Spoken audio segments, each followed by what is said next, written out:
প্রথম পর্যায়ক্রমিক পরীক্ষা 2026-এর ক্লাস 6-এর এইখানে একটা স্কুলের ইতিহাস প্রশ্ন আলোচনা করা হলো। আদিম মানুষের জীবনে প্রথম জরুরি আবিষ্কার কি? পুরনো পাথরের যুগে আদিম মানুষের জীবন কিসের ছিল? আদিম মানুষ প্রথম হাতিয়ার কি ছিল? বুদ্ধিমান মানুষের প্রজাতি হলো কি? হরপ্পা সভ্যতা ছিল কোন যুগের? মেহেরগড় সভ্যতার সন্ধান মিলেছে কোথায়? পাকিস্তানে। আদিম মানুষ প্রথমে ড্যাশ খেত? হরপ্পা সভ্যতার 23টি সিলমোহর কোথায় পাওয়া গেছে? মহেঞ্জোদারো কেন্দ্রটি আবিষ্কৃত হয় কত সালে? এফ কি? আদিম মানুষ কিভাবে আগুন জ্বালাতে শেখে? লোথাল কি? আর দুইয়ের জন্য এসেছে হলো লুসি। টিকা লেখো 1313। হরপ্পার সভ্যতার কি ধরনের বাড়িঘর দেখা গেছে? মহেঞ্জোদারো স্নানাগার কেমন ছিল?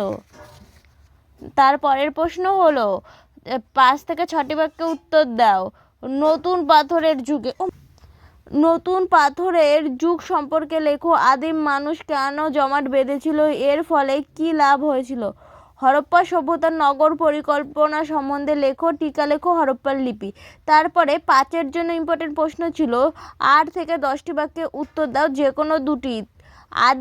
আগুনের ব্যবহার শেখার ফলে মানুষের জীবনযাত্রায় কী কী পরিবর্তন এসেছিল? হোমো হ্যাবিলিস অর্থাৎ দক্ষ মানুষ এবং হোমো ইরেক্টাস মানে সোজা মানুষের সম্পর্কে কি যেন লেখো। হরপ্পা সভ্যতার কৃষি এবং পশুপালনের বিবরণ দাও। হরপ্পা সভ্যতার পতনের জন্য কোন কোন কারণ দায়ী ছিল? এরকমই আরও প্রশ্ন পেতে হলে চ্যানেলটি অবশ্যই সাবস্ক্রাইব করে রাখুন।